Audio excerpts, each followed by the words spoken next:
Hello guys, स्वागत है आपका एक नई वीडियो में। आज की इस वीडियो में आपको बताने वाला हूं एक नए गवर्नमेंट जॉब नोटिफिकेशन के बारे में। एक सरकारी भर्ती का नया अपडेट जो है यहाँ पे आ चुका है। एक नई सरकारी भर्ती आ चुकी है। ये भर्ती है आपकी चंडीगढ़ एडमिनिस्ट्रेशन के अंतर्गत, यानी कि चंडीगढ़ में जो सरकारी विभाग है उसके अंतर्गत ये वैकेंसीज यहाँ पे जारी की गई हैं।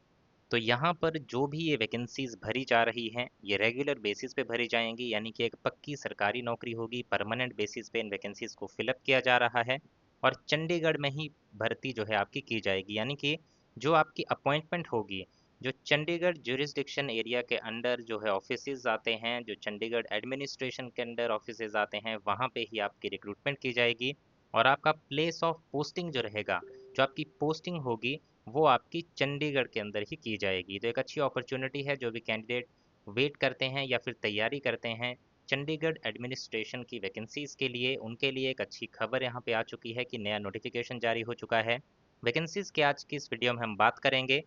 उस पे आगे बढ़ने से पहले अगर अभी तक आपने चैनल को सब्सक्राइब नहीं किया है तो इस तरह की गवर्नमेंट जॉब्स की जानकारी के लिए हमारे इस चैनल को आज ही सब्सक्राइब कर लें और बेल आइकन भी प्रेस कर दें, ताकि इस तरह की गवर्नमेंट जॉब्स की जानकारी आपको रोज़ाना मिल सके। साथ ही साथ इस तरह के जो अपडेट्स होते हैं, जो नोटिफिकेशंस होते हैं और जो फास्ट अपडेट्स होती है हर एक गवर्नमेंट जॉब की, वो आप तक पहुंच सके। तो हमारे जो हमारा टेलीग्राम चैनल है उसको भी आप ज़रूर ज्वाइन कर लें। टेलीग्राम चैनल का लिंक अगर आप चाहते हैं तो इस वीडियो के डिस्क्रिप्शन में जाइए, वहाँ पर आपको इसका लिंक जो है वो मिल जाएगा। आइए अब शुरुआत करें आज के इस नोटिफिकेशन की। तो आप जैसा कि देख सकते हैं, चंडीगढ़ एडमिनिस्ट्रेशन के डिपार्टमेंट ऑफ पर्सनल के द्वारा ये नोटिफिकेशन जारी किया गया है, जिसके लिए ऑनलाइन एप्लीकेशन फॉर्म आपको भरना होगा 26 अप्रैल 2026 से पहले पहले, यानी कि आज डेट है 6 अप्रैल 2026। तो 6 अप्रैल से लेके 26 अप्रैल तक ये एप्लीकेशन फॉर्म आपके भरे जाएंगे। जिसमें अगर वैकेंसीज़ की अगर बात करें तो यहाँ पर जो वैकेंसीज़ जारी की गई हैं वो है क्लर्क की पोस्ट के लिए और स्टेनोटाइपिस्ट की पोस्ट के लिए। तो दो अलग अलग पोस्ट हैं, एक है क्लर्क की, दूसरी है स्टेनोटाइपिस्ट की। इसमें आपके अगर बात करें एग्जामिनेशन फ़ीस की, तो एग्जामिनेशन फ़ीस डिपॉजिट करने की जो लास्ट डेट है वो है 29 अप्रैल 2026। इसमें अभी तक जो रिटन एग्ज़ाम होगा उसकी डेट मेंशन नहीं की गई है। टाइपिंग टेस्ट कब होगा उसकी डेट भी मेंशन नहीं की गई है। जैसे ही वो अपडेट आएगा वो भी हम इसी चैनल पे लेके उसकी इन्फॉर्मेशन आ जाएंगे। तो चैनल को ज़रूर सब्सक्राइब करके रखें ताकि उसकी अपडेट आपको टाइमली मिल सके। यहाँ पे पे स्केल की बात कर लेते हैं। तो पे स्केल क्लर्क के जो क्लर्क की पोस्ट है, सेवन्थ सीपीसी जो सेवन्थ पे कमीशन है उसके अकॉर्डिंग आपको पे लेवल 2 का यहाँ पे दिया जाएगा। और जैसे ही आगे, जैसे कि आप सभी जानते हैं, नेक्स्ट ईयर यानी कि 2027 से 2027 से आपका एट्थ पे कमीशन लगने वाला है। तो जो इसमें बेसिक आपको बताया गया है 19,900 रुपये का, ये आपका 30 से 40 हज़ार रुपये के बीच में जा सकता है। तो अच्छी खासी सैलरी आपकी बढ़ के आगे होने वाली है जब आपका रिक्रूटमेंट कंप्लीट होगा। तो अच्छी खासी एक अपॉर्चुनिटी है आपके लिए सरकारी नौकरी पाने की, अच्छी सैलरी पाने की, क्योंकि सीधा आप सेंट्रल गवर्नमेंट के अंतर्गत यहाँ पे कार्य करेंगे। तो क्लर्क की वैकेंसी के लिए पे लेवल 2 रहेगा और स्टेनोटाइपिस्ट की वैकेंसी के लिए पे लेवल 3 रहेगा, यानी कि उससे एक लेवल ऊपर का आपको पे स्ट्रक्चर इसमें दिया जाएगा। वैकेंसीज की बात करें, वैकेंसीज क्लर्क के लिए हैं 234 वैकेंसीज और स्टेनोटाइपिस्ट की हैं 23 वैकेंसीज। कैटेगरी वाइज ब्रेकअप आप क्लर्क की वैकेंसीज और स्टेनोटाइपिस्ट की वैकेंसीज का यहाँ से देख सकते हैं। इस पूरी पीडीएफ को, ये जो नोटिफिकेशन है इसकी पीडीएफ आप डाउनलोड भी कर सकते हैं हमारे टेलीग्राम चैनल पे। इसकी नोटिफिकेशन भी आपको मिल जाएगी। और साथ ही साथ जो डायरेक्ट लिंक है एप्लीकेशन फॉर्म को भरने का, अगर आप नहीं चाहते कि आपको वो ढूंढना पड़े या आपको मिले नहीं, तो इसके लिए हमने टेलीग्राम पे ही वो भी आपको प्रोवाइड किया हुआ है, जिस पे आप डायरेक्ट क्लिक करके अपने एप्लीकेशन फॉर्म को भर सकते हैं। आपको कहीं पे जाने की ज़रूरत नहीं है, कहीं पे सर्च करने की ज़रूरत नहीं है। इसमें आगे बात करते हैं आपकी एज लिमिट की। एज आपकी 18 साल से लेकर 27 साल के बीच में होनी चाहिए। और अगर आप रिजर्व कैटेगरी के अंडर आते हैं तो आपको एज में छूट भी दी जाएगी, यानी कि अगर आप एससी कैटेगरी से बिलोंग करते हैं तो 5 साल की छूट आपको दी जाएगी। ओबीसी से बिलोंग करते हैं तो 3 साल की। अगर डिसेबल कैंडिडेट हैं अनरिजर्व कैटेगरी के तो 10 साल की। एससी कैटेगरी से हैं तो 15 साल की। ओबीसी से हैं तो 13 साल की। एक्स सर्विसमैन है तो 3 साल का after deduction of military service आपको यहाँ पे रिलैक्सेशन दिया जाएगा। बाकी आप यहाँ से देख सकते हैं जो जो रिक्वायरमेंट रहेगी वो आपको यहाँ पे पूरी मेंशन की गई है।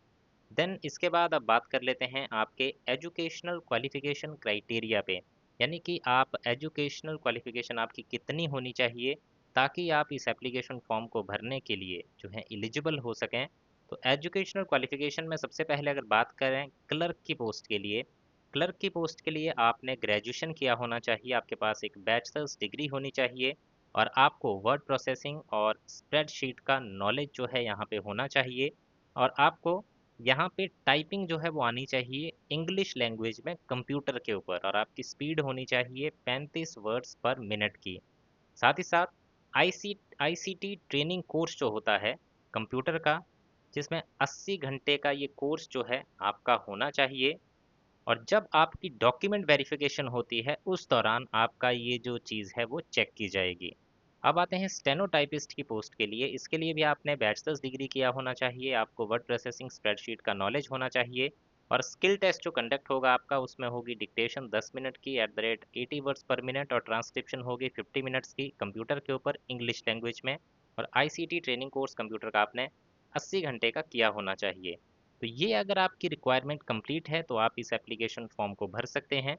एप्लीकेशन फॉर्म आपको ऑनलाइन माध्यम से भरना होगा, तो उसका डायरेक्ट लिंक जैसे कि मैंने बताया आपको हमारे टेलीग्राम चैनल पे जाएंगे तो वहाँ पर आपको मिल जाएगा।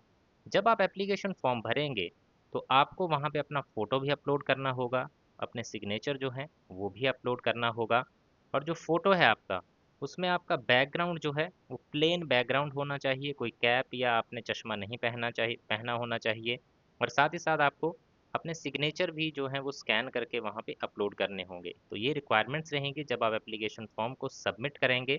साथ ही साथ आपको फ़ीस भी देनी होगी एप्लीकेशन फॉर्म को भरने की, जो कि है 1000 रुपये की।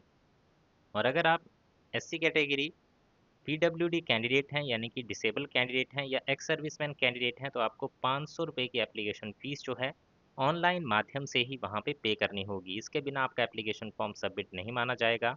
अब आते हैं, चलो आपने फॉर्म भी भर दिया, सारा आप एलिजिबिलिटी कंफर्म है आपकी, आपने सबमिट कर दिया अपना एप्लीकेशन फॉर्म। उसके आगे मेन प्रोसेस आती है आपकी सिलेक्शन की, आपका चयन कैसे होगा। तो यहाँ पे आपका सबसे पहले जो है ओएमआर बेस्ड एग्जामिनेशन कंडक्ट किया जाएगा 2 टायर प्रोसेस में। जो क्लर्क और स्टेनोटाइपिस्ट की पोस्ट है दोनों के लिए ये एग्ज़ाम कंडक्ट होगा और यहाँ पर ये रिटन टेस्ट होगा इंग्लिश लैंग्वेज में, जिसमें 100 नंबर का पेपर होगा। 2 घंटे का समय आपको दिया जाएगा और सॉरी, इसमें 100 नंबर का एक पेपर और 100 नंबर का दूसरा पेपर, दो पेपर कंडक्ट होंगे। टोटल 200 नंबर का पेपर होगा और यहाँ पे 2 घंटे का समय जो है आपको दिया जाएगा। हर एक क्वेश्चन 1 नंबर का रहेगा और एक इम्पॉर्टेंट चीज़ कि आपकी कोई भी नेगेटिव मार्किंग यहाँ पे नहीं होगी, there will be no negative marking. अब यहाँ पर बताया गया है जो पहला पेपर होगा उसकी टाइमिंग रहेगी सुबह 10 बजे से 12 बजे तक। दूसरे पेपर की टाइमिंग रहेगी दोपहर 2 बजे से लेके 4 बजे तक। पहला पेपर जो होगा उसमें इंग्लिश के क्वेश्चंस होंगे 40 नंबर के, जीके के क्वेश्चन होंगे 40 नंबर के, कंप्यूटर प्रोफिशिएंसी के क्वेश्चन होंगे 20 नंबर के। तो इन तीनों के लिए आपके लिए इजी रहे मैंने बुक्स यहाँ पे आपको बता रखी हैं, कौन सी बुक्स आपको पढ़नी है, जो कि अभी आप स्क्रीन पे भी देख पा रहे होंगे या फिर इस वीडियो के नीचे आपको दिख रही होंगी बुक्स। अगर वहाँ भी नहीं दिख रही तो आप इस वीडियो के डिस्क्रिप्शन में जब आप जाएंगे तो वहाँ पे आपको एक कंप्लीट लिस्ट मिलेगी बुक्स की, जिनको आप ले सकते हैं, जिनसे आपकी काफ़ी हेल्प होगी इस एग्जामिनेशन में। इसके बाद पहला पेपर हो गया आपका, देन उसी दिन आपका दूसरा पेपर होगा इवनिंग सेशन में, जिसमें आपके maths up to 10th level के क्वेश्चंस होंगे 40 नंबर के, statistics up to 10th level के क्वेश्चन होंगे 30 नंबर के, एप्टीट्यूड जिसमें रीजनिंग वर्बल और नॉन वर्बल रीजनिंग के क्वेश्चंस जो हैं वो पूछे जाएंगे, ये होंगे 30 नंबर के। तो इस तरह से दो पेपर आपके कंडक्ट होंगे। देन अगर आप इसमें पास हो जाते हैं, इस पेपर में, इन दोनों पेपर में अगर आप पास हो जाते हैं तो होगा आपका क्लर्क की पोस्ट के लिए टाइपिंग टेस्ट और स्टेनोटाइपिस्ट की पोस्ट के लिए स्टेनोग्राफी टेस्ट। इसको सिर्फ आपको पास करना है, इसमें आपके मार्क्स जो हैं वो नहीं दिए जाएंगे। टाइपिंग टेस्ट में इंग्लिश में कंप्यूटर के ऊपर आपको टाइप करना होगा 10 मिनट के अंदर 35 वर्ड पर मिनट की स्पीड में।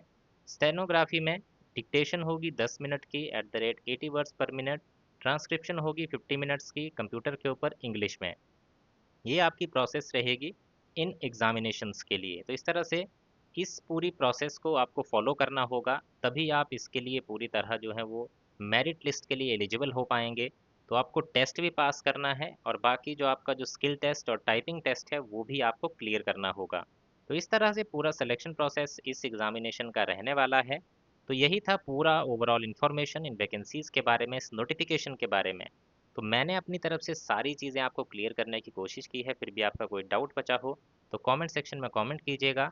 तो इतना था गाइज़ आज की इस वीडियो में, आई होप आपको जानकारी अच्छी लगी होगी। वीडियो अच्छा लगा है तो लाइक ज़रूर करें, शेयर ज़रूर करें अपने दोस्तों के साथ और इसी तरह की जानकारी आगे भी पाने के लिए चैनल को आज ही सब्सक्राइब कर लें और बेल आइकन भी प्रेस कर दें। So thank you guys for watching this video. मिलेंगे इसी तरह की नेक्स्ट वीडियोज़ में।